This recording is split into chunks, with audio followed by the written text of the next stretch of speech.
what is the special of Sri Krishna? What is special about Shri Krishna? Yeah. ISKCON का पहला branch नहीं तो पहला temple. In ISKCON temple we listen regularly Hare Krishna. Why you choose that word Hare Krishna? Yeah. What is the special of that word? Hare Krishna, Krishna Krishna, Hare Hare, Hare Ram, Ram Ram, Hare Hare. First time when you read Gita, what you feel? Well, very difficult to remember, but yes, I felt it. This we cannot call it destiny. इसको हम बोलते हैं सुकृति. What happens after you joined in ISKCON? ISKCON में आने से पहले और आने के बाद, तो आने से पहले ऐसा था कि तो ये दो चीजें मिसिंग है. पर्पस ऑफ लाइफ, सुसाइड्स बढ़ रहे हैं, डिप्रेशन केसेस बढ़ रहे हैं. क्यों? क्योंकि गोल क्लियर नहीं है. किसी भी मार्ग में अगर आप सिंसियर हैं तो रास्ते अपने आप खुलते चले जाते हैं. Nature will support. As a Guruji or Sant, what will be the daily routine? ISKCON में जो साधु रहते हैं उनका लाइफ एक सामान्य कॉर्पोरेट कंपनी में काम करने वाले व्यक्ति के जीवन से भी ज्यादा टाइट रहता है. घर के सुबह 4:30 बजे हमारी ISKCON में मंगला आरती होती है. In ISKCON temple there is a delicious prasad will. Yeah. Can you tell about that prasad? हमारा जो ISKCON मूवमेंट है किचन मूवमेंट है. इधर से काम, क्रोध, मद, लोभ, मोह से निकाल कर जब महाकुंभ था पिछले साल, तो महाकुंभ में हर दिन 1 लाख प्लेट प्रसाद 50 दिनों तक. You look very attractive. Because of this diet only? Because of what? Diet. 3 प्रकार के आहार होते हैं, सत्वगुण, रजोगुण, तमोगुण. और तिलक लगा के, कंठी धारण करके, जैसे भगवान के दूत हो ऐसा लगने लगे. और तिलक लगा के, कंठी धारण करके, जैसे भगवान के दूत हो ऐसा लगने लगे. वो नया ISKCON टेम्पल अभी बिल्ड हो रहा है. हाँ, जुबली हिल्स में. जी. इसके बारे में एक बार बोलिए. सितंबर 4 को कृष्णाष्टमी आ रहे हैं. जी. आप ISKCON बोले थे कृष्ण का स्पेशल. या ISKCON का 60th एनिवर्सरी चल रहा है ना, पहली बात. और दूसरी बात, 15 एकड़ का जगह है. वहाँ पे एक बहुत सुंदर पॉन्ड है जिसमें भगवान का नौका विहार करेंगे. 4 सितंबर जन्माष्टमी के अवसर पर एक बहुत ही विशाल एकदम मेगा फेस्टिवल आयोजन कर रहे हैं जिसका नाम है गोविंद उत्सव 2026. ये आगे चल के मेरा कहना ऐसा है कि over the year this will become like a iconic festival in entire Hyderabad. In fact entire India also, God knows. Krishna इसको बहुत सिंपल चीज में बोल दिए, 4 चीजों में बोल दिए. यही गीता का संदेश है, यही ISKCON का संदेश है. Hare Krishna. Welcome to Pallavi TV.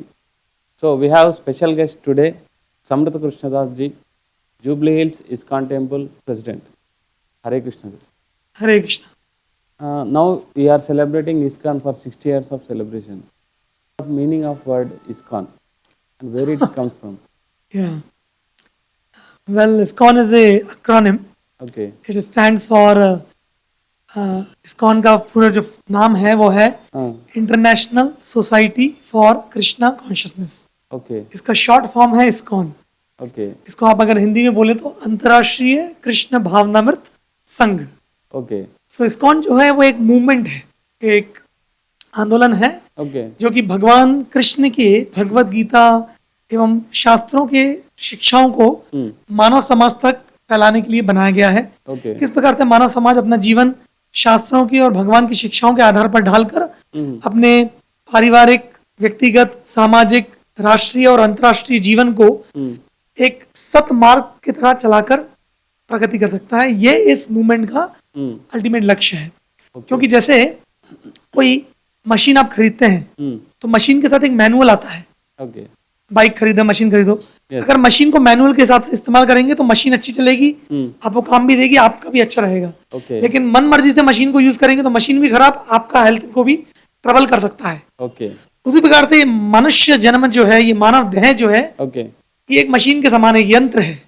इसको कैसे जीना है और दूसरों के साथ कैसे करना है, उसके लिए भी एक मैनुअल की आवश्यकता पड़ती है. वो मैनुअल होते हैं शास्त्र. तो ISKCON वो संस्था है, वो मूवमेंट है जो मानव समाज को मनुष्य जीवन के मैनुअल जो शास्त्र हैं उसके अनुसार जीवन जीना सिखाते हैं, ताकि हम इस लोक की पदवी को भी प्राप्त कर सकें और परलोक की पदवी को भी प्राप्त कर सकें.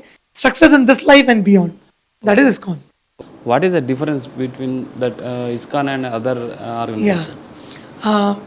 खैर मुझे दूसरे ऑर्गेनाइजेशंस के बारे में तो इतना ज़्यादा नहीं मालूम. लेकिन ISKCON में मैंने जो देखा, मेरे प्रैक्टिकल रियलाइजेशन या एक्सपीरियंस से, कि ISKCON में जो मैं आपको बता रहा था शास्त्रों के द्वारा हम करते हैं.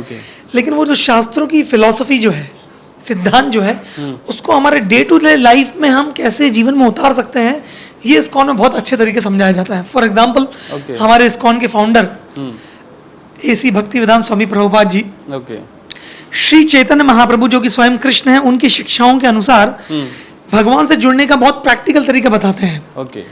जैसे इस्कॉन में एक्टिविटीज होती हैं, कीर्तन, नाम जप, गीता एवं अन्य शास्त्रों का पठन, सत्संग, और आजकल का जो जेनजी का जमाना है, उनको क्या पसंद आता है? उनको पसंद आता है म्यूजिक, भजन क्लबिंग, और यात्रा, अलग अलग टूर्स पे जाना, और फिलॉसफी को साइंटिफिक तरीके से समझना, और स्वादिष्ट प्रसाद। तो भगवान जो कि एक बहुत ही आध्यात्मिक गंभीर विषय है, उस गंभीर आध्यात्मिक विषय को इस्कॉन एक बहुत सरल तरीके से प्रेजेंट कर रहा है, बिना किसी हौच पौच के, बिना किसी कंफ्यूजन के। हमारे विद्यार्थी एक झाड़ू मारने से लेकर IIT में पढ़ने वाले विद्यार्थी तक इस्कॉन के अनुयायी है। सभी के लिए सब तरीका का है, स्त्रियां हैं, बच्चे हैं, बूढ़े हैं, सभी को आध्यात्मिक जीवन में एक रेलेवेंस फील होता है इस्कॉन के द्वारा। तो ये मैंने एक बहुत यूनिक चीज पाई। इस्कॉन आपको ये नहीं बताता कि भगवान के नाम पर आप समाज को छोड़कर हिमालय में जाके गुफाओं में रहो। हम हैं तो साधु संत की तरह, लेकिन हम शहर के बीच में रहते हैं, भगवान की सेवा को केंद्र में रखकर जन समाज के कल्याण हेतु रत है। I want to ask that it is only for sadhu and santu, or for other common man who have family, he can also join in ISKCON? God is for everyone. भगवान सबके लिए है। तो जो भगवान के लिए कार्य कर रही हुई संस्था है, तो फिर वही तो सबके लिए होगी ना। तो उसमें इस्कॉन में जो साधु संत लोग हैं, वो कुछ गिने चुने हैं, मान लीजिए 1% समझ लीजिए, लेकिन जो बाकी 99% हैं और अधिकांश हैं, वो सब परिवार वाले हैं। अपने पारिवारिक जिम्मेदारियों को संभालते हुए आप भक्ति में कैसे जुड़े रह सकते हैं, यही तो गीता का मुख्य सिद्धांत है। जैसे अर्जुन थे, भगवान ने गीता बोली अर्जुन को, तो अर्जुन तो कोई वैरागी साधु संत भगवाधारी नहीं थे, वो तो एक राजकुमार थे, उनकी पत्नियां थी, बच्चे थे, तो भगवान ने गीता उनको बोली। अर्थात गीता मुख्य उन्हीं व्यक्ति के लिए है जो संसार में है। संसार में रहते हुए आप कैसे अपनी चेतना को आध्यात्मिक रख सकते हैं, यही गीता सिखाती है। और जो कुछ साधु संत लोग होते हैं, वो टीचर्स होते हैं। जैसे हर स्कूल में बहुत सारे बच्चे पढ़ते हैं। अब सभी बच्चे अगर जॉब करने चले जाएंगे और भविष्य में आने वाली पीढ़ियों के लिए अगर टीचर ही नहीं बचे, तो आगे कौन पढ़ाएगा? जैसे मान लीजिए हमारे जो आगे आने वाली पीढ़ी है, उनके लिए भी आपको टीचर चाहिए कि नहीं? चाहिए कि नहीं? तो कुछ छात्र होते हैं जो स्कूल से या कॉलेज से पास आउट होके उनको लगता है कि नहीं, अपन टीचिंग करेंगे आने वाली पीढ़ी के लिए, जबकि वो भी बहुत वेल क्वालिफाइड है, वो भी बड़ी बड़ी कंपनियों में काम कर सकते हैं, लेकिन भविष्य की पीढ़ी के लिए वो टीचिंग का जॉब करते हैं ताकि भविष्य की पीढ़ियों को फायदा मिल सके। उसी प्रकार से हमारे इस्कॉन में जो साधु संत भी होते हैं, वो बहुत क्वालिफाइड होते हैं। वो चाहते तो दुनिया में भी बहुत भौतिक प्रगति कर सकते थे, but they make as a sacrifice. समाज कल्याण, जन कल्याण, भगवान की सेवा के लिए वो एक इस मार्ग पे निकल चलते हैं कि आइए हम अपने को साइड में रख के थोड़ा समाज कल्याण में जुड़े। जैसे सैनिक हुआ, सैनिक उसका भी परिवार, उसके भी माँ बाप हैं, उसके भी पत्नी है, लेकिन परिवार से दूर देश के लिए सेवा करने जा रहा है। तो कुछ उच्च लक्ष्य के लिए कुछ छोटी चीजें छोड़ना कोई गलत नहीं है। तो इस प्रकार से कुछ हमारे ऐसे होते हैं साधु संत जो है तो वेल क्वालिफाइड, लेकिन एक बड़े लक्ष्य के लिए वो उसको छोड़ देते हैं। इस्कॉन का पहला ब्रांच, नहीं तो पहला टेम्पल किधर एस्टेब्लिश किया था? सबसे पहला टेम्पल इस्कॉन का हुआ था आपका न्यूयॉर्क में 1966 में। और इसलिए ये 2026 चल रहा है, तो ये 60 इयर्स हो गया इसका। How many branches we have present? All over the world? All over the world. All over the world we will have around close to 1500 branches of ISKCON. In big, small, all combined. सब छोटे बड़े temples मिलाकर 1200 से 1500 के बीच में होंगे। उसमें से भारत में करीबन 500 ब्रांचेस हैं। कैसा स्प्रेड किया है ये सब पूरा? तो हमारे संस्थापक आचार्य हैं श्रील प्रभुपाद जी। तो प्रभुपाद जी अपने पूर्व आश्रम में वो गृहस्थ थे, उनके 5 संतानें थी, और वो एक फार्मास्यूटिकल बिजनेस करते थे, डे फार्मेसी करके। तो वो जब कुछ 25-26 साल के होंगे तो उनकी मुलाकात उनके गुरु से हुई, भक्ति सिद्धांत सरस्वती ठाकुर जी से। ओके। तो उनके गुरु ने उनको पहली मुलाकात में मिलते हुए बोला कि आप एक शिक्षित पुरुष हैं, आपको अंग्रेजी भी आती है। ये ब्रिटिशर्स के जमाने की टाइम है। ये मैं आपको बता रहा हूँ 1922 की बात बता रहा हूँ। ओके। कलकत्ता में उल्टाडंगा जंक्शन रोड पर एक मठ हुआ करता था। उस मठ में उस समय वो गांधी की मूवमेंट में जुड़े थे प्रभुपाद जी। ओके। ऐसे खादी मादी पहनते थे। तो जब वो जाके मिले भक्ति सिद्धांत उनके जो गुरु हुए, तो पहली मुलाकात में उनके गुरु बोले कि आप एक सुशिक्षित नवयुवक हैं, ओके। आप ये गीता की शिक्षाओं को, श्री चैतन्य महाप्रभु की शिक्षाओं को अंग्रेजी भाषा में विदेशों में प्रचार करो। ओके। तो उनके बीच में कोई डिस्कशन हुआ कि वो बोले कि अरे अभी तो हमारा देश सब्जुगेटेड है, ब्रिटिशर्स ने कब्जे कर रखा है, पहले हम आज़ादी के लिए लड़ाई करना चाहिए। ओके। ये हम गीता की शिक्षाएं तो बाद में करेंगे। तो उनके गुरु ने समझाया, देखिए ये आध्यात्मिक शिक्षाएं जो हैं ये देश काल परिस्थिति के ऊपर निर्भर नहीं करती। ओके। ये अर्जेंट है। मानव जीवन बड़ा बहुमूल्य है। व्यक्ति हम शरीर नहीं, हम आत्मा है, हमारा भगवान के साथ नित्य शाश्वत संबंध है। ये राजनीतिक सामाजिक गतिविधियां ऊपर नीचे होती रहेंगी। आज ये सरकार है तो कल वो आएगी, ये सब बदलता रहेगा, लेकिन व्यक्ति का आध्यात्मिक लक्ष्य वो एक मत है, वो शाश्वत है। ओके। तो उसका इंतजार नहीं कर सकता। तो वो बड़े कन्विंस हो गए उससे। ओके। लेकिन फिर भी पारिवारिक जिम्मेदारियां थी तो एकदम से वो मिशन को ले नहीं पाए। तो आगे जाके 1955-56 के दशक में उन्होंने संन्यास आश्रम ग्रहण किया। फिर वृंदावन में वो 6 साल तक, 5-6 साल तक रहे। उन्होंने पूरे श्रीमद् भागवत ग्रंथ को संस्कृत भाषा से अंग्रेजी में स्थानांतरित किया, भाषांतरित किया। ओके। वो एक छोटे से कमरे में रहते थे और दिन रात 15 तात्पर्यों से संस्कृत में बड़े बड़े आचार्यों की टीकाओं से रात दिन लेकर, उस समय तो बड़ी फैसिलिटी भी नहीं थी टाइपिंग वगैरह करने की, तो लिख लिख कर संस्कृत से इंग्लिश में भाषांतरित करते थे। फिर वृंदावन से दिल्ली जाते थे टांगे में उसको पब्लिश करने।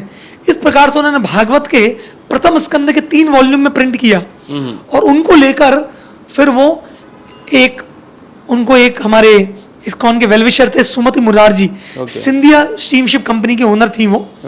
उन्होंने एक कार्गो शिप में उनको टिकट दिया। उस समय प्रभुपाद जी की उम्र हो गई थी 70 साल की उम्र। तो कार्गो शिप में वो भागवत के 3 वॉल्यूम को लेकर गए। जाते समय उनको 2 हार्ट अटैक आ गए।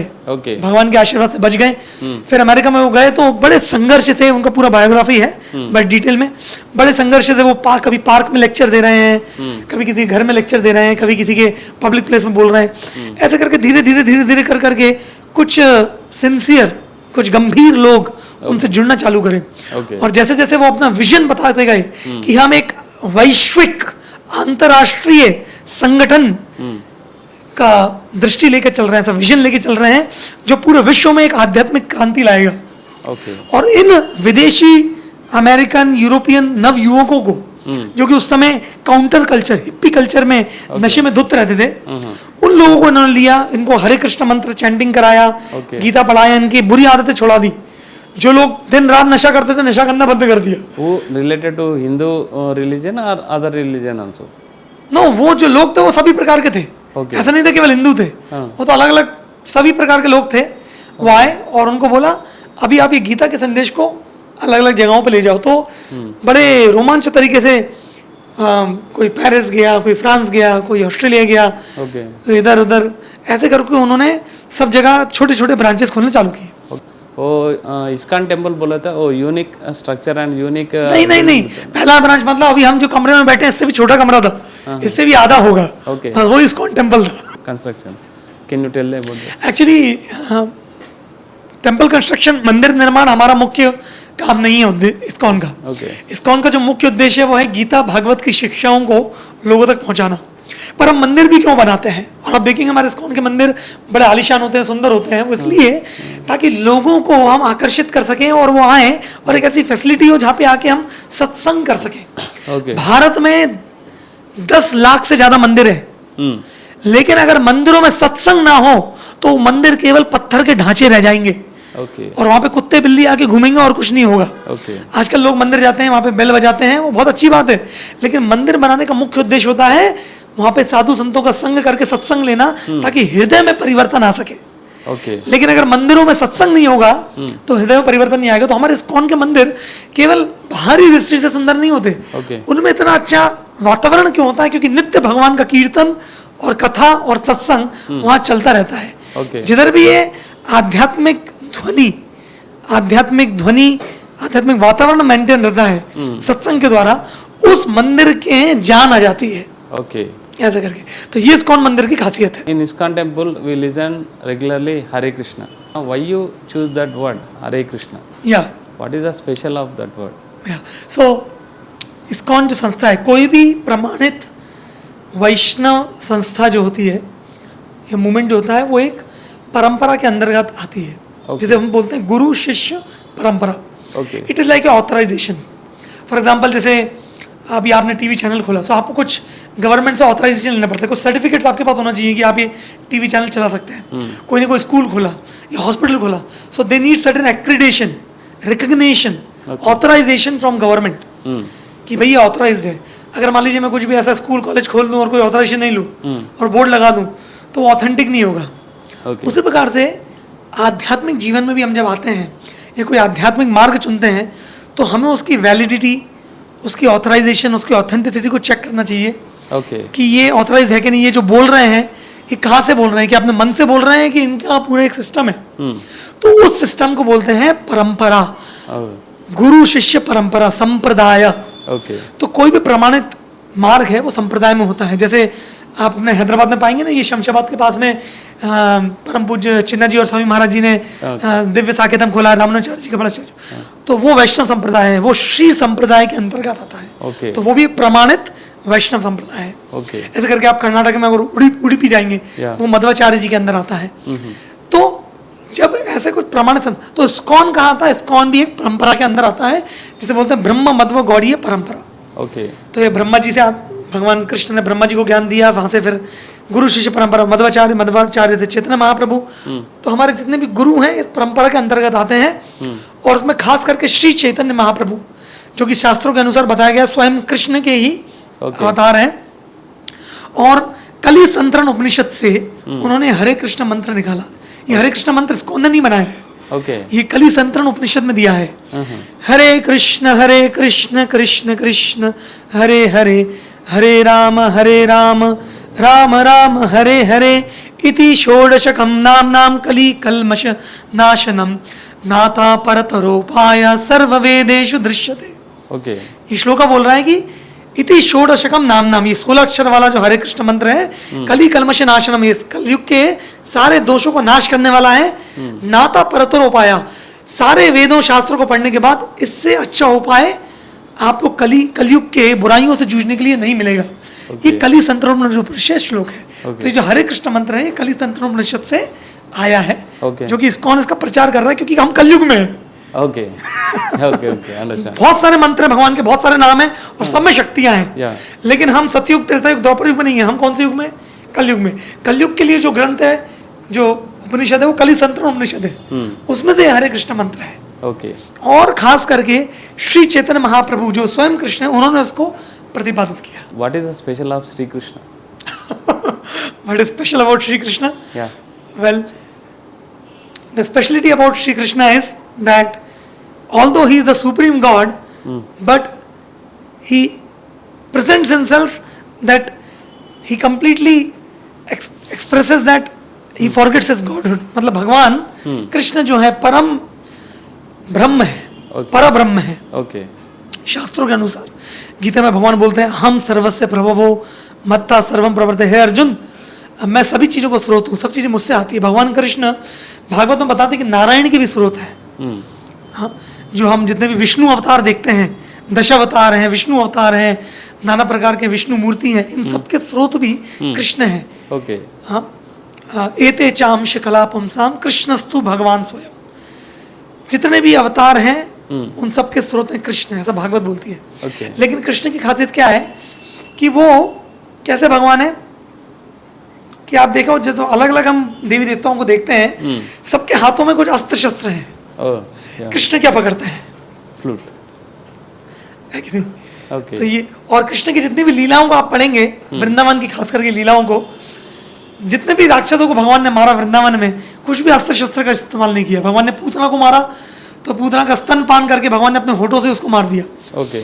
हाँ, और भी जितने राक्षस आए, भगवान ने कभी कोई ना सुदर्शन यूज किया, ना कोई बाण यूज किया, ऐसे करके। तो जापान से एक व्यक्ति आए थे भारत में, उनको पता लगाना था कि भाई भगवान कौन है। अब वो तो जापानी है, वो तो कोई हिंदू या भारतवासी नहीं है। तो वो क्या पूरे भारत का भ्रमण किया, अलग अलग मंदिरों में गए, बहुत साल भ्रमण करने के बाद वो कंक्लूजन में पहुंचे कि कृष्ण ही परम भगवान है। तो कोई उनसे पूछा कि आपने ऐसा कैसे बोला? तो बोले भाई देखो, मैं किसी मंदिर में गया, वहां पे मुझे एक स्त्री दिखी जिसके 20 हाथ है। ओके 20 हाथों में अलग अलग प्रकार के अस्त्र शस्त्र है। ओके एक मंदिर में गया, वहां पे एक जटाधारी व्यक्ति है, ऐसे बैठा है ध्यान में। एक मंदिर में गया, वहां पे एक व्यक्ति है, वो आशीर्वाद दे रहा है। एक मंदिर में गया, एक व्यक्ति एक धनुष बाण में खड़ा है। एक मंदिर में गया, वहां पे एक व्यक्ति है जो थोड़े वानर की तरह दिखते हैं, हाथ में पर्वत लेके खड़े हैं। तो बोले मैं देख रहा हूँ कि किसी भी मंदिर में जाता हूँ, कोई ना कोई कार्य में व्यस्त है, ओके कुछ ना कुछ कर रहा है। लेकिन एक मंदिर में गया, वहां पे देखा यार ये एकदम फ्री आदमी है, मस्त खड़ा है, वो भी सीधा नहीं खड़ा है, टेढ़ा खड़ा है और स्माइल कर रहा है, और बगल में उसकी गर्लफ्रेंड खड़ी है और बांसुरी बजा रहा है। इसके बिना भगवान कौन हो सकता है? भगवान मतलब वो व्यक्ति होगा जो एकदम स्वतंत्र है, जो एकदम बिंदास है, जिसको कुछ कार्य नहीं है करने के लिए। ओके और ये जब उसने बोला, ये एकदम शास्त्रों के अनुसार है, क्योंकि शास्त्रों में भगवान, परम भगवान की परिभाषा यही है, ना तस्य कार्यम करणम च विद्यते, ना चा समस चा विदगश्च दृश्यते, परास्य शक्तिर् विविधैव श्रूयते, स्वाभाविकी ज्ञान बल क्रिया च। ये उपनिषद में श्लोक है, क्या बोल रहे हैं? परास्य शक्ति विविधैव श्रूयते, ना तस्य कार्यम करणम। भगवान कौन है? जिसको कुछ कार्य नहीं करने के लिए। What is the definition of God? God is one who has no work to do. ना किसी को कोई काम धंधा करने के लिए, मतलब वो परम भगवान नहीं है, उसको ड्यूटीज है। भगवान को क्या ड्यूटी? अगर वो भगवान है तो उसको कोई ड्यूटी नहीं है, लेकिन फिर भी वो कुछ कार्य करते हैं just to set an example. एक आदर्श स्थापित करने के लिए वो समाज में कार्य करते हैं। लेकिन वास्तव में भगवान कौन है? तो कृष्ण को अगर आप देखें, कृष्ण की मंदिरों में भगवान क्या कर रहे हैं? कोई व्यक्ति म्यूजिक बजाता है, मतलब गिटार बजा रहा है, तो या तो अगर वो उसका वो प्रोफेशन होगा तो वो तो पैसों के लिए बजाएगा। लेकिन अगर कोई ऐसे बिना काम के बजा रहा है तो किस लिए बजा रहा है? खुद के मजे के लिए बजा रहा है। तो भगवान कृष्ण क्यों बजा रहे हैं? उनको कोई प्रोफेशन नहीं है कि नहीं? और स्माइल कर रहे हैं। तो he has no work to do, still he is managing the whole world. कैसे? क्योंकि उनकी परास्य शक्ति, मतलब विभिन्न प्रकार की शक्तियां हैं, स्वाभाविक ज्ञान बल क्रिया, जो उनके इर्द गिर्द घूमती रहती हैं। उनके इशारे मात्र से सृष्टि और प्रलय सब चल रहा है। तो Krishna is not an incarnation, Krishna is incarnator. भगवान कृष्ण अवतार नहीं है, अवतारी हैं, परम ब्रह्म है। कृष्णस्तु भगवान स्वयं, सारे शास्त्र उपनिषद बोलते हैं। कृष्ण भगवान से हम क्या सीख सकते इस जनरेशन में वालों ने, नहीं तो हम जैसे कॉमन मैन क्या सीख सकते? तो देखिए, भगवान ने दो चीजें हमें बताई हैं, दो चीजें दी हैं। एक तो है उन्होंने हमें नॉलेज दिया है, वो दिया है भगवत गीता के द्वारा, और दूसरा भगवान ने फिर उनके आचरण से हमें कुछ चीजें सिखाई हैं। तो दोनों से हमें सीखना चाहिए। और कुछ भगवान ने ऐसे कार्य किए हैं जिनको हमें नकल नहीं करना चाहिए। जैसे आजकल के जो हमारे जेनजी लोग हैं, थोड़े यूथ लोग हैं, वो कृष्ण को लव गॉड मानते हैं। आप देखेंगे आजकल जेनजी बहुत मंदिरों में जा रहा है ऐसे करके। वो अच्छी बात है, चलिए किसी तो मार्ग से भगवान से वो आकर्षित हुए।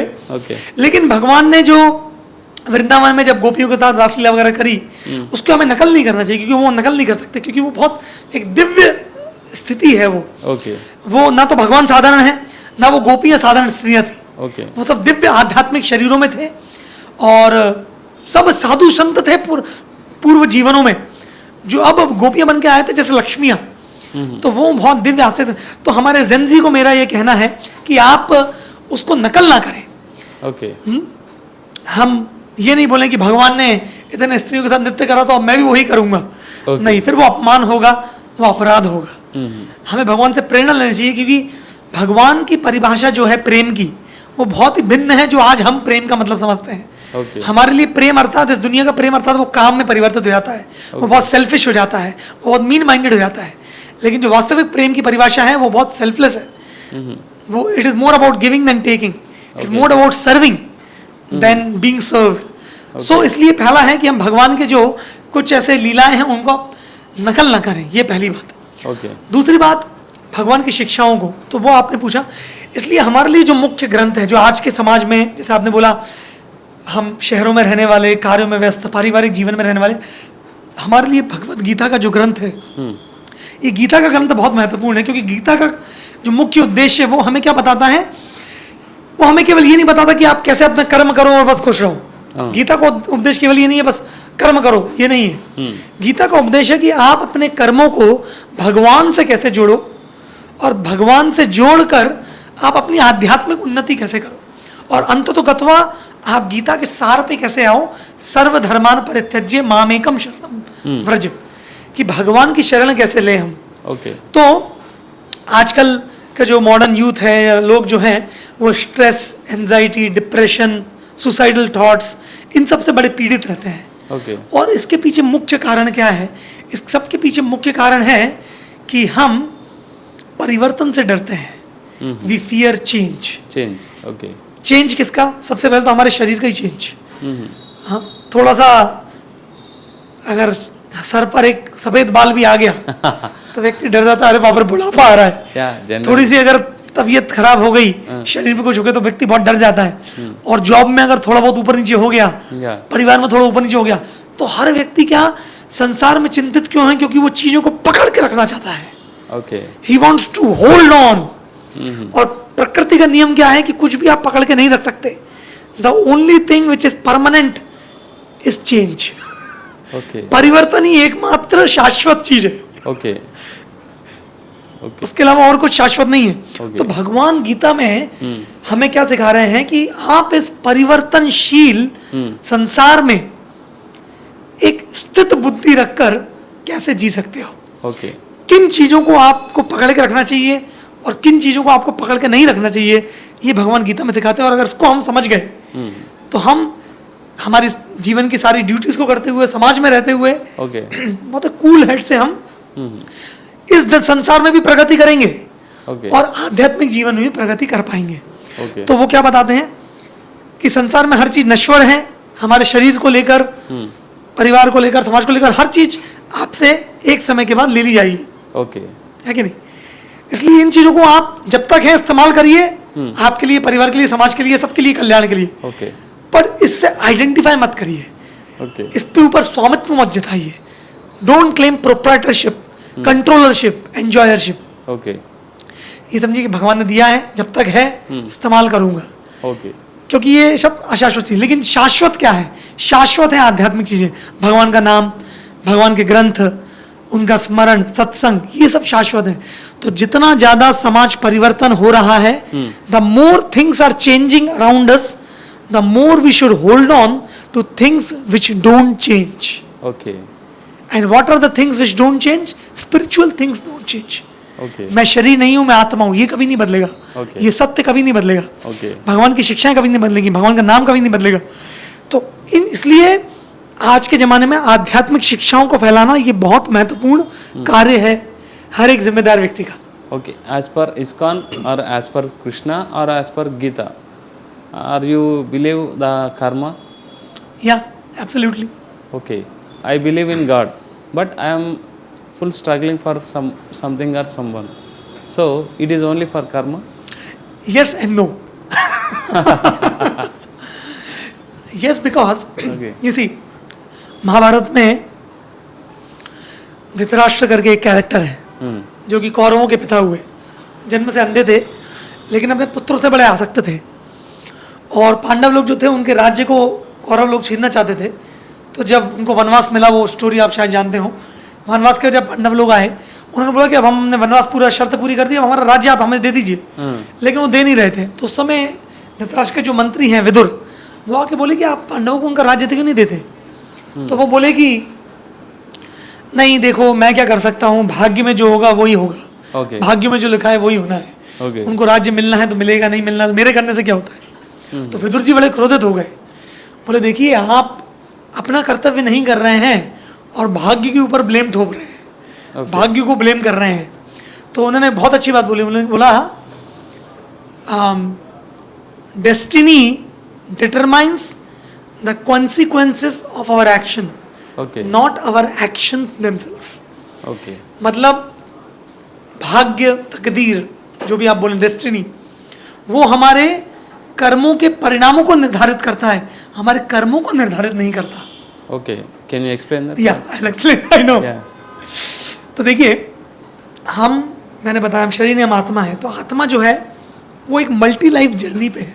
ओके। ये हमारा पहला जीवन नहीं है, इसके पहले भी बहुत सारे जीवन हमने लिए हैं और हर जीवनों में हमने कुछ कार्य किए हैं। ओके। तो as a result of that actions we get certain reaction, उसका एक परिणाम हमें मिलता है जिसको आप कर्म बोलते हैं। ओके। ठीक है, कर्मों का परिणाम Yeah. रिएक्शन। उन कर्मों के परिणामों की वजह से हमारा इस जीवन में पर्टिकुलर सिचुएशन होती है। हम एक पर्टिकुलर परिवार में जन्म लेते हैं, ओके। अब उस परिवार में जन्म लेते ही हमारी बहुत सी चीज़ें एक्सेप्ट हो जाती हैं। जैसे हमारे इकोनॉमिक स्टेटस क्या होगा उस परिवार में जन्म लेने से, हमारा फेस कट कैसा है, हमारा आईक्यू लेवल कैसा है, मेरे पास जीवन में क्या क्या अपॉर्चुनिटीज आ सकती हैं, बहुत सारी चीज़ें केवल एक परिवार, जिस परिवार में जन्म लिया है ओके। उसमें जन्म लेने से फिक्स हो जाती है। जैसे मान लीजिए कोई बहुत बड़े धनी परिवार में जन्म ले तो वो तो आँख खोलते ही करोड़पति है है कि नहीं? तो ये हमारे पूर्व जन्मों के कर्मों की वजह से पहले से ही निर्धारित है। ओके। तो कहने का तात्पर्य क्या है कि certain things in life are predetermined. कुछ चीजें जीवन में प्री डिटरमाइंड है, उसे हम चेंज नहीं कर सकते। या। लेकिन हैविंग सेड दैट, भगवान बताते हैं गीता में कि हमारे पास अभी भी एक बहुत बड़ी शक्ति है जिसे बोलते हैं इच्छा शक्ति, will power, okay. Freedom to choose, to make a decision, to make a choice. और ये चॉइस के बलबूते पर, ये चॉइस के, ये with the ability of this choice we can even change our destinies, okay. If not fully to some good greater degrees, okay. And if not material destiny 100% spiritual destiny we can change. देखिए दो प्रकार के तकदीर होते हैं, एक होता है मटेरियल डेस्टिनी और एक होती है स्पिरिचुअल डेस्टिनी। ओके। हमारी जो मटेरियल डेस्टिनी है वो हो सकता है हमारे पूर्व जन्मों के कर्मों के अनुसार से फिक्स हो, उसमें हम ज़्यादा चेंज नहीं कर सकते। ओके। लेकिन मेरी जो स्पिरिचुअल डेस्टिनी है, मैं अगले जीवन में किधर जाऊंगा, मैं अगले जीवन में किस प्रकार का शरीर मुझे मिलेगा, पशु का शरीर मिलेगा, मनुष्य का शरीर मिलेगा, देवता का शरीर मिलेगा, आध्यात्मिक शरीर मिलेगा, वो मेरे हाथ में है 100%। उसमें कुछ कर्म का कुछ मायने नहीं रखता। ओके। मैं अगर इसी जीवन में इतनी अच्छी भक्ति करना चाहूं कि मैं वैकुंठ को प्राप्त कर लूं, तो उसमें मेरे कर्मों का कुछ लेन देन नहीं है, वो पूरा मेरे ऊपर है। ओके। मेरी इंटेंसिटी कितनी है भक्ति में उसके ऊपर निर्भर करेगा। तो spiritual destiny is fully in our hand, okay. Material destiny is not in our hand, but if I become spiritual, okay. Then God who is supreme power okay. Can even change my material destiny. Okay. आप जो word use किया था destiny, how can we believe that destiny? Is it every pre plan? We can change that destiny by our hard work? Is it anything? That's what I'm saying. You can change it to certain degree, but not fully, not much. आप देखिए संसार में कौन व्यक्ति है संसार में जो मेहनत नहीं कर रहा है? कौन व्यक्ति है संसार में जो अमीर बनने का प्रयास नहीं कर रहा है, फेमस बनने का प्रयास नहीं कर रहा है? कोई है ऐसा दुनिया में? सब बनने का प्रयास कर रहे हैं, पर सब बनते हैं क्या?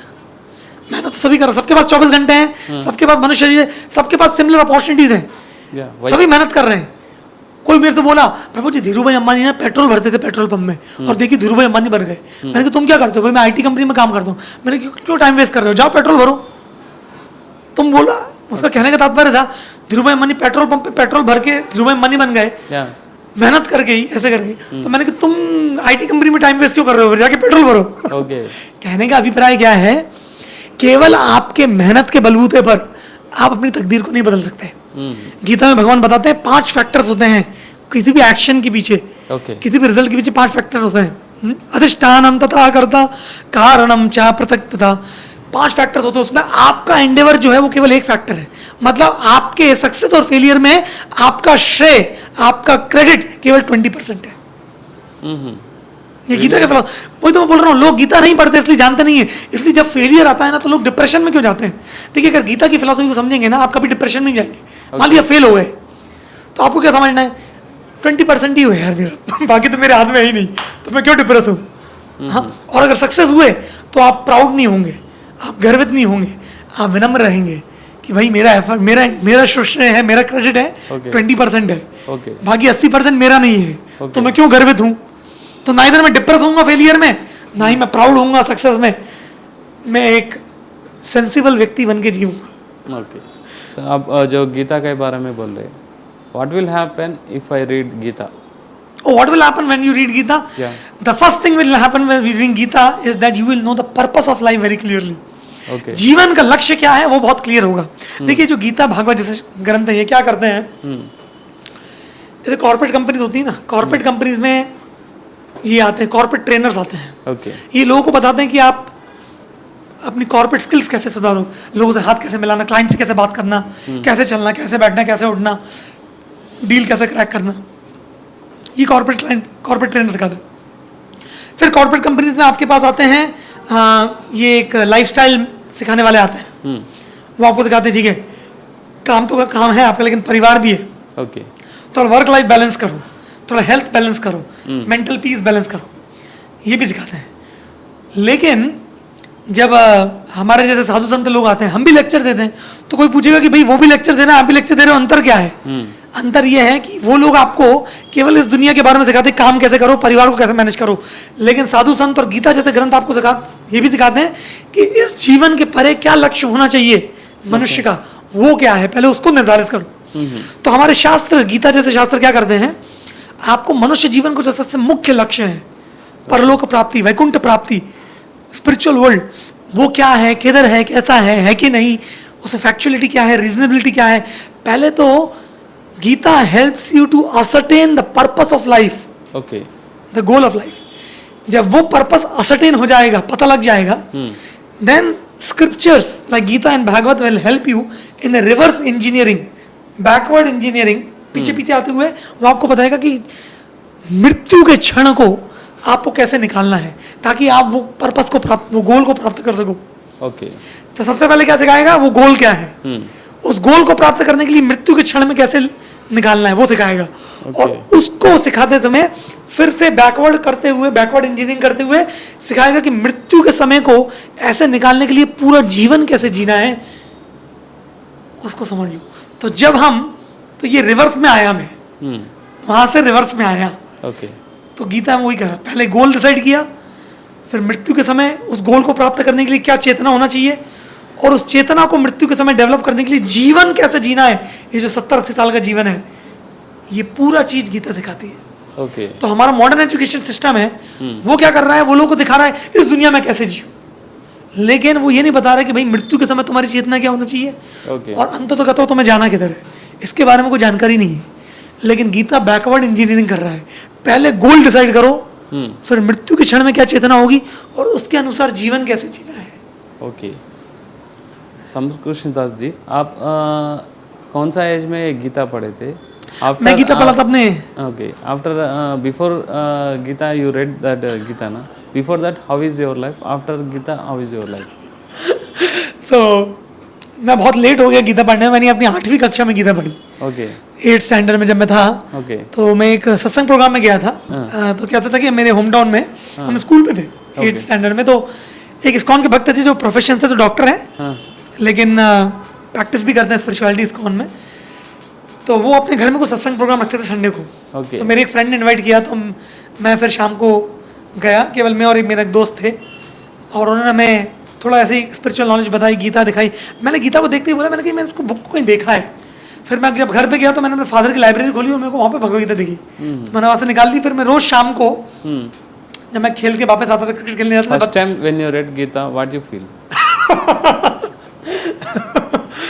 Well very difficult to remember, but yes I felt it very interesting. I felt जैसे मतलब मुझे ना बहुत मेरे कुछ ऐसे प्रश्नों के उत्तर मेरे को मिलने लग गए, और जैसे जैसे मैं पन्ने पलटते जा रहा था गीता के, वो प्रश्नों के उत्तर ऐसे होते जा रहे थे और मेरा उसमें इंटरेस्ट बढ़ते जा रहा था, और भी क्वेश्चंस आते जा रहे थे, और ऐसा हो गया था कि मेरे को तो अभी खेलने से भी मेरा मन उठ गया था। अब तो मेरे को बस I want to get the answers to this questions, तो ऐसा लगने लगा था। और मैंने फिर हर शाम को, एक पास में मंदिर था भगवान कृष्ण का, गोपाल मंदिर, वहाँ पे जाके मैं हरे कृष्ण मंत्र की एक माला करता था और एक श्लोक गीता का पढ़ता था। ऐसे करके मैंने पूरी एक बार गीता पढ़ ली। At the age of 8th standard में कितनी उम्र होगी? 8th में, 8th class, 8th standard. You believe this is also like destiny? This we can not call it destiny, इसको हम बोलते हैं सुकृति। सुकृति अर्थात हमारे पूर्व जन्मों में करा गया आध्यात्मिक पुण्य जो होता है, उसको हम सुकृति बोलते हैं। डेस्टिनी जो होता है वो भौतिक पुण्य है, भौतिक पुण्य और पाप, मतलब worldly piety and impiety is called destiny. लेकिन आध्यात्मिक जीवन में जब कोई जुड़ता है तो वो हमारे भौतिक पुण्य पापों पर निर्भर नहीं रहता, हमारी आध्यात्मिक सुकृति पे रहता है। तो हमारे पिछले जीवन में जो आध्यात्मिक पुण्य होंगे उनकी वजह से हमें कुछ अपॉर्चुनिटीज अपने जीवन में मिलती हैं, लेकिन मुख्य चीज क्या है कि इस जीवन में उन अपॉर्चुनिटीज का कितना फायदा उठा रहा हूँ। आज हमारे इतने सारे इस्कॉन मंदिर हैं, इतने सारे लोग इस्कॉन मंदिरों में आते हैं, वही बुक्स रखी हैं, वही प्रसाद है, वही मंत्र है, वही दर्शन है, लेकिन हर व्यक्ति उसका अलग अलग प्रकार से फायदा उठा रहा है। कोई बुक को केवल देख कर निकल जाता है, कोई उस बुक को उठा के वापस रख देता है, कोई वही बुक उठा के पन्ने पलटता है और उसको अपने जीवन में उतारता है। तो जिस प्रकार से उसको मैं यूटिलाइज करता हूँ उस प्रकार से हमारी आध्यात्मिक उन्नति निर्भर होती है। अपॉर्चुनिटी सबके लिए सेम है। What happens after you joined in ISKCON? Before and after ISKCON? Oh well, as मैंने जैसे आपको बताया कि इस्कॉन में आने से पहले और आने के बाद, तो आने से पहले ऐसा था कि What you learn from ISKCON? या तो मैं आपको पहले वाला क्वेश्चन आंसर कर देता हूँ कि just like any common man, you know, हमारे मॉडर्न एजुकेशन सिस्टम में हमें स्किल ट्रेनिंग दिया जाता है, लेकिन हमें वैल्यूज़ का ट्रेनिंग बहुत कम है। वैल्यूज़ का, प्रिंसिपल्स का, मॉरल्स का, कैरेक्टर का। तो व्यक्ति अपने जीवन में प्रगति भी अगर कर रहा है, बड़ा पैसे भी कमा रहा है, लेकिन अगर चरित्र सही नहीं है तो कभी भी डगमगा सकता है, कभी भी कुछ गलत काम कर सकता है। और संसार में तो हम बहुत सारे उदाहरण हमने देखे हैं, लोग बड़े ऊंचाइयों में पहुंच जाते हैं लेकिन एक गलती कर बैठते हैं और पूरा उनका करियर भी खराब हो जाता है और नाम भी खराब हो जाता है। ठीक है, तो और दूसरी बात क्या है कि मॉडर्न एजुकेशन सिस्टम में हमें पैसा कैसे कमाया जाए, भौतिक संसार में आगे कैसे बढ़ा जाए वो सिखा रहे हैं, लेकिन जीवन का लक्ष्य क्या होना चाहिए वो नहीं सिखा रहे हैं। तो ये दो चीज़ें मिसिंग है। पर्पस ऑफ लाइफ क्या है वो छात्रों को, स्टूडेंट्स को, यूथ को नहीं सिखाया जा रहा है, जिसकी वजह से यूथ हमारे लॉस्ट है। इसलिए एडिक्शंस में गिर रहे हैं, सुसाइड्स बढ़ रहे हैं, डिप्रेशन केसेस बढ़ रहे हैं। क्यों? क्योंकि गोल क्लियर नहीं है। अभी आईआईटी जैसे कॉलेजेस में भी सुसाइड हो रहे हैं। वहां पे सुसाइड नहीं होना चाहिए, तो वो तो बड़े पढ़े लिखे लोग हैं, बड़े बुद्धि वाले हैं। क्यों? क्योंकि जब तक जीवन का लक्ष्य निर्धारित नहीं होगा। तो मैं इसलिए बोल रहा हूँ क्योंकि मैं भी जब इस्कॉन में नहीं आया था तो ऐसे ही भूला भटका, जीवन का लक्ष्य क्या है पता ही नहीं है, जस्ट एक भेड़ चाल में चले जा रहे हैं। तो इस्कॉन में आने के बाद सबसे पहली चीज जो हमें एक उत्साह देती होगी, गीता के आधार पर, शास्त्रों के आधार पर जीवन का लक्ष्य क्लियर होता है सबसे पहला। First thing is that. उसके बाद फिर इस जीवन में उसके अनुसार कैसे जीना है वो भी सब में क्लियर होते जाता है। When you know about this ISKCON temple, when you know at the age अच्छा, कब मेरे को पता लगा इस्कॉन के बारे में? वही मैंने बताया ना, 8th स्टैंडर्ड में मुझे पता लगा सबसे पहली बार कि इस्कॉन नामक कोई संस्था है। और वो जो एक हमारे इस्कॉन के प्रभु जी थे, वो अपने घर में सत्संग करते थे, उनके यहाँ पे गए, उन्होंने हमें बताया ये सब ग्रंथ हैं। वो हर संडे को सत्संग होता था, समझाते भी थे बड़े अच्छे से। और फिर ऐसे करके धीरे धीरे करते गए। फिर मैं जब पूना गया अपने हायर एजुकेशन के लिए, सिम्बियोसिस में पढ़ रहा था मैं, तो वहाँ पे जाके फिर थोड़ा सा और कनेक्शन हुआ, क्योंकि कॉलेज में आप आते हैं तो थोड़ा फ्रीडम भी रहता है ना एक्सप्लोर करने का ज़्यादा। तो थोड़ा ज़्यादा ऐसे हुआ हम और उसमें जुड़े, प्रोग्राम्स में जुड़े। और मैं तो पहले से अपने जीवन में ऐसे, मैं जब उधर जाना चालू किया तो फिर पहले से मेरा लक्ष्य ऐसे था कि कुछ तो हट के करना है, मतलब something want to contribute in society. या तो आर्मी ज्वाइन कर लो, अदरवाइज कुछ I was earlier plan to become economist, अर्थशास्त्री। But when I got this path I felt, oh this is the best, nothing better than this, and I felt that this is a very deep calling. तो और फिर कैसा रहता है कि किसी भी मार्ग में अगर आप सिंसियर हैं तो रास्ते अपने आप खुलते चले जाते हैं। Nature will support, nature will support, mostly God will support. अगर आप गंभीर हैं तो। After joining as a Guruji or Sant, what will be the daily routine? Yeah, so generally sadhus, their life is supposed to be very simple. उनका जीवन बहुत सरल होना चाहिए। और साधु संतों के समाज से भी दूर रहते हैं, गुफाओं में, हिमालय में रहते हैं। लेकिन जो इस्कॉन के साधु रहते हैं, हमने ये जीवन जो है आराम करने के लिए या समाज से जिम्मेदारियों से भागने के लिए नहीं चुना है। इस्कॉन में जो साधु रहते हैं उनका लाइफ एक सामान्य कॉर्पोरेट कंपनी में काम करने वाले व्यक्ति के जीवन से भी ज्यादा टाइट रहता है। I think, और लेकिन उससे भी ज्यादा टाइट रहता है, उससे भी ज्यादा प्रयत्नशील और एक्टिव रहता है। लेकिन उसमें स्ट्रेस एंजाइटी नहीं रहता, क्योंकि सब कुछ भगवान की सेवा के लिए है। तो हमारा इस्कॉन मंदिरों में हम सुबह 3:30 पौने 4 के आसपास उठ जाते हैं, स्नान इत्यादि करके। सुबह 4:30 बजे हमारी इस्कॉन में मंगला आरती होती है, तो सभी आश्रम के निवासियों के लिए कंपलसरी होती है। भगवान के पट खुलते हैं, भगवान का आरती होता है, उसमें अटेंड करते हैं। सुबह की प्रार्थनाएं होती हैं। फिर हम हरे कृष्ण मंत्र का जप करते हैं, 16 माला करते हैं डेली, उसमें 2 घंटे लगते हैं, सुबह 5 बजे से लेकर 7 बजे तक। फिर उसके बाद भगवान का तब तक श्रृंगार वगैरह हो जाता है, श्रृंगार आरती होती है, 15 मिनट वो अटेंड करते हैं। उसके बाद भगवत गीता भागवत के ऊपर कक्षा होती है 45 मिनट्स का।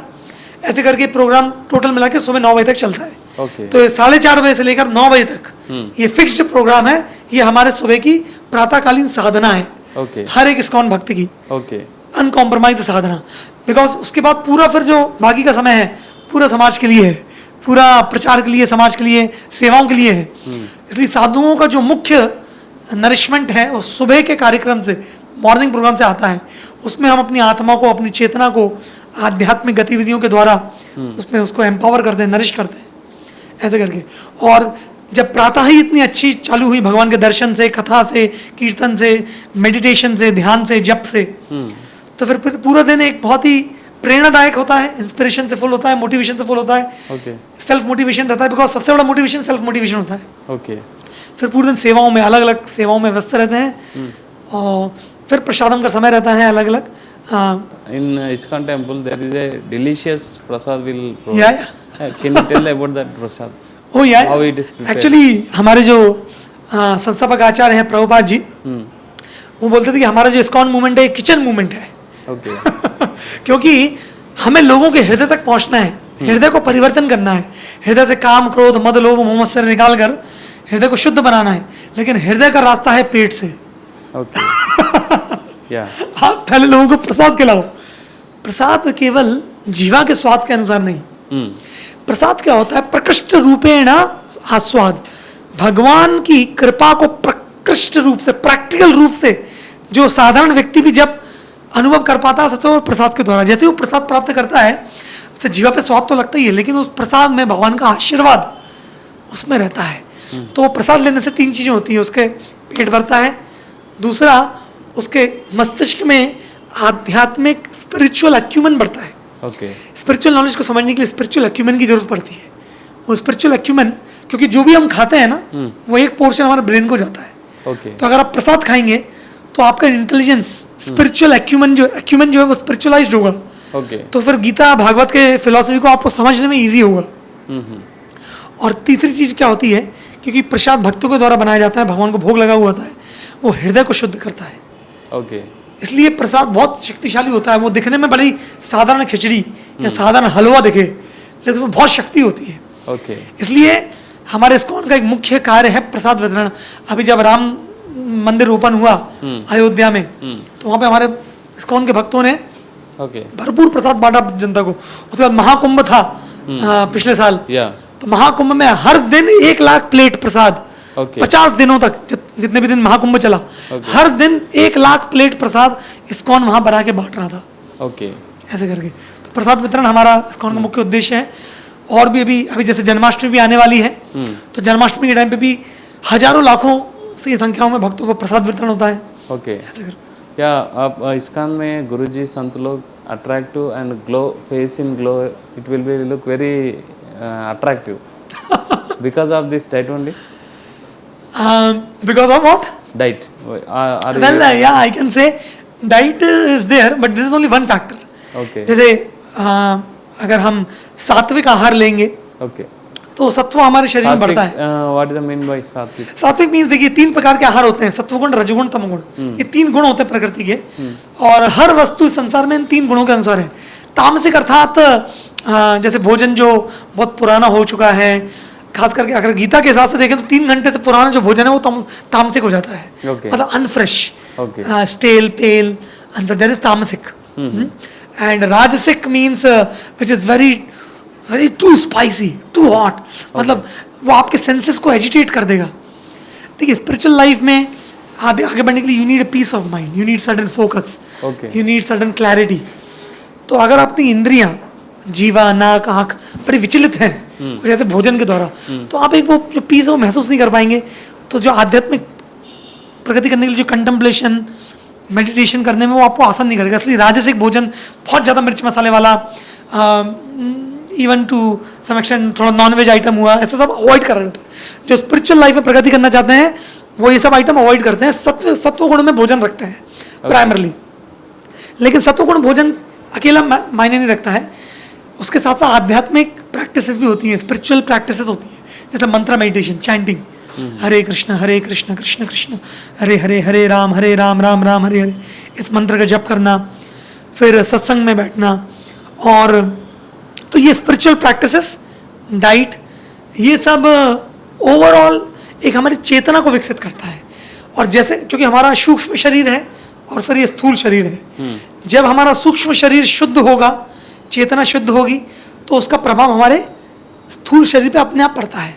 और ये प्रमाण है, क्योंकि प्रभुपाद जी जब विदेशों में प्रचार कर रहे थे, जो हिप्पी लोग थे वो पहले नशा वशा सब करते थे, ऐसे करके बड़े बड़े बाल, ऐसे बड़े बदसूरत लगते थे, लेकिन जब वो हरे कृष्ण मंत्र जप करने लगे, प्रसाद खाने लगे, तो वो इतने ब्राइट फेस्ड हो गए, भले वो गोरे थे और भी ऐसे ऐसा लगता था कि जैसे वैकुंठ से आए हो।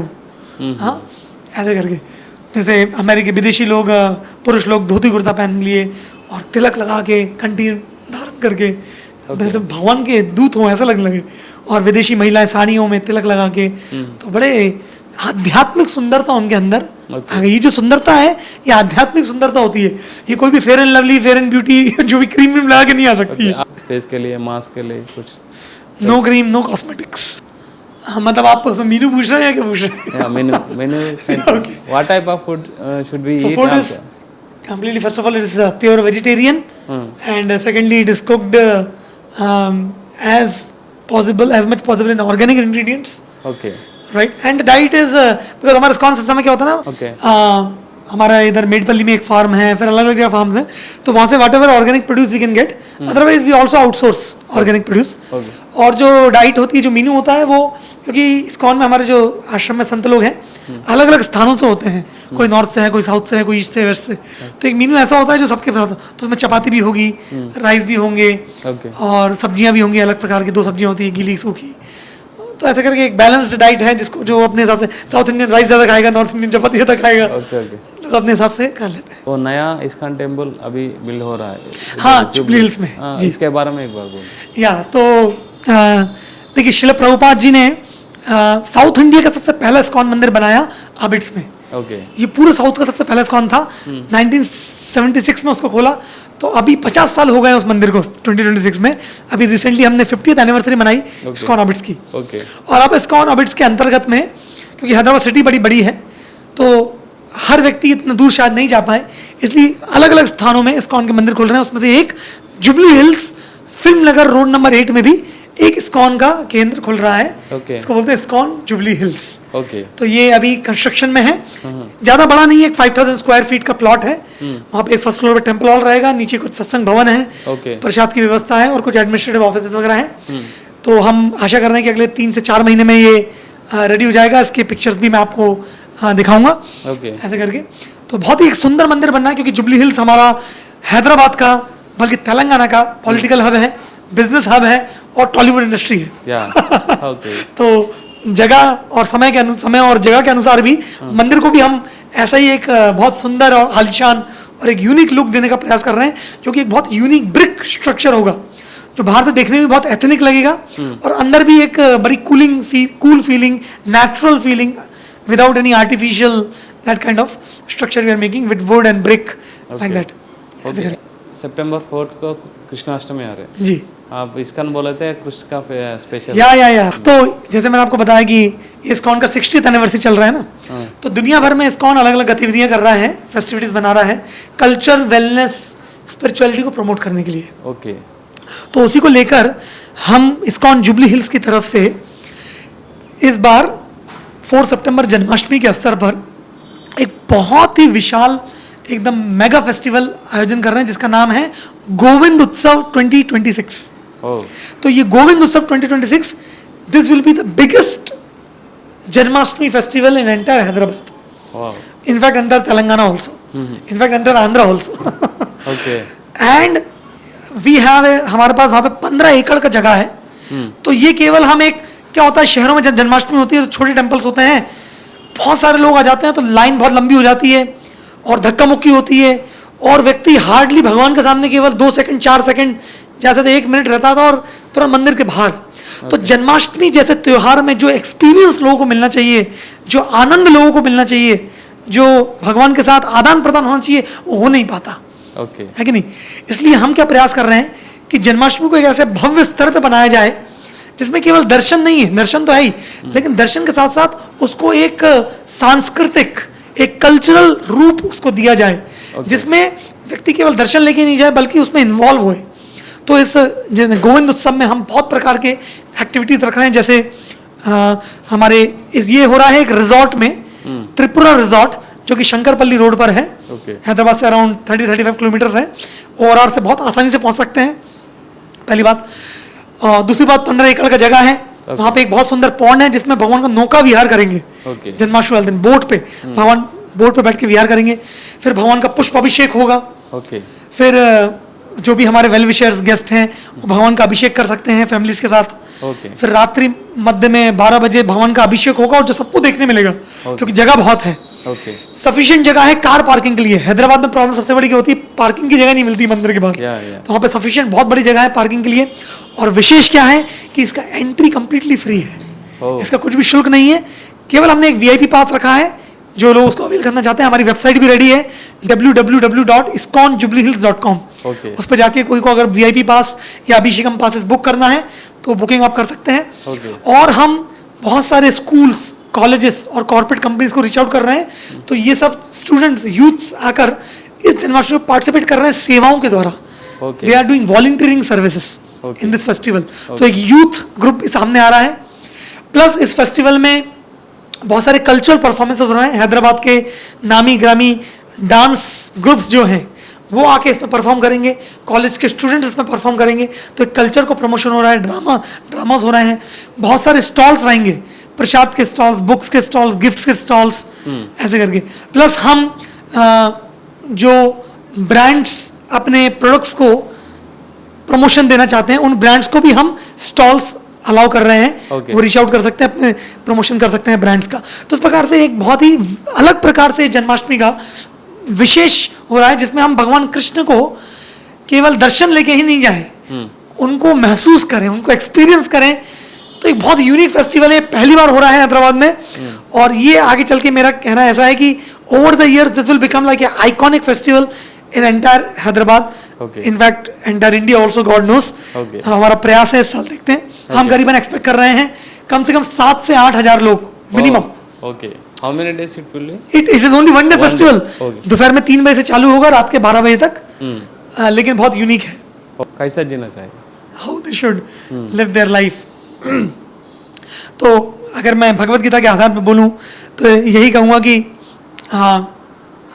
हमारा ये जो जीवन है, कृष्ण इसको बहुत सिंपल चीज में बोल दिए, 4 चीजों में बोल दिए कि वो क्या बोले, इसको बोलते हैं ऑल इन ऑल फॉर्मूला। हर व्यक्ति इसको अगर समझेगा तो बहुत आसान है। पहले बोले कि आप समझिए कि this body is not all in all, soul exist. ये शरीर सब कुछ नहीं है, शरीर के अंदर एक आत्मा है, और आप वो आत्मा है, मतलब हर व्यक्ति जो भी चेतन है, हम वो आत्मा है। इसको आप पहचानिए, ये आपकी वास्तविक पहचान है। दूसरा, this life is not all in all, many more life exist. आपका ये जीवन ही एकमात्र जीवन नहीं है, इसके पहले भी बहुत जीवन थे, आगे भी बहुत जीवन आएंगे। इसलिए इस जीवन में आने वाली आपकी जो उतार चढ़ाव है, सक्सेस और फेलियर है, उसको सब कुछ मत मानिए। It's like a passing phase. इससे आपका स्ट्रेस और एंजाइटी कम होगा, you will be easily able to let go. ठीक है, ये दूसरा। तीसरा, this world is not all in all, spiritual exist. ये दुनिया ही सब कुछ नहीं है, इस दुनिया के परे आध्यात्मिक दुनिया है, जो कि भगवान का धाम है, और हमारा वास्तविक घर है। हमारा वास्तविक घर भगवान का धाम है, और वहां जाना हमारे जीवन का लक्ष्य है। तो अपने जीवन को आप ऐसे ढालिए कि इस जीवन में अभी आप जीते हुए उस को प्राप्त करने के लिए आप प्रयासरत रहें।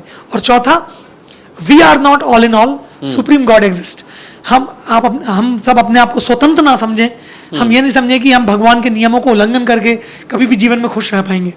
ये संसार भगवान ने बनाया है, हमने नहीं बनाया है। ये संसार उनके नियमों के अनुसार चलता है, तो उनके नियम कायदे कानून को जानते हुए, अपने जीवन को उसके अनुसार से ढालते हुए, हम इस जीवन में भी खुश रह पाएंगे, आध्यात्मिक जगत को भी प्राप्त कर पाएंगे, और जीते जीते व्यक्तिगत रूप से, पारिवारिक रूप से, सामाजिक रूप से, देश और अंतर्राष्ट्रीय स्तर पर एक बहुत अच्छा योगदान हम अपने जीवन के द्वारा लोगों को दे पाएंगे। यही गीता का संदेश है, यही इस्कॉन का संदेश है। Hare Krishna. Hare Krishna. Thank you very much Guruji. So keep watching Pallavi podcast.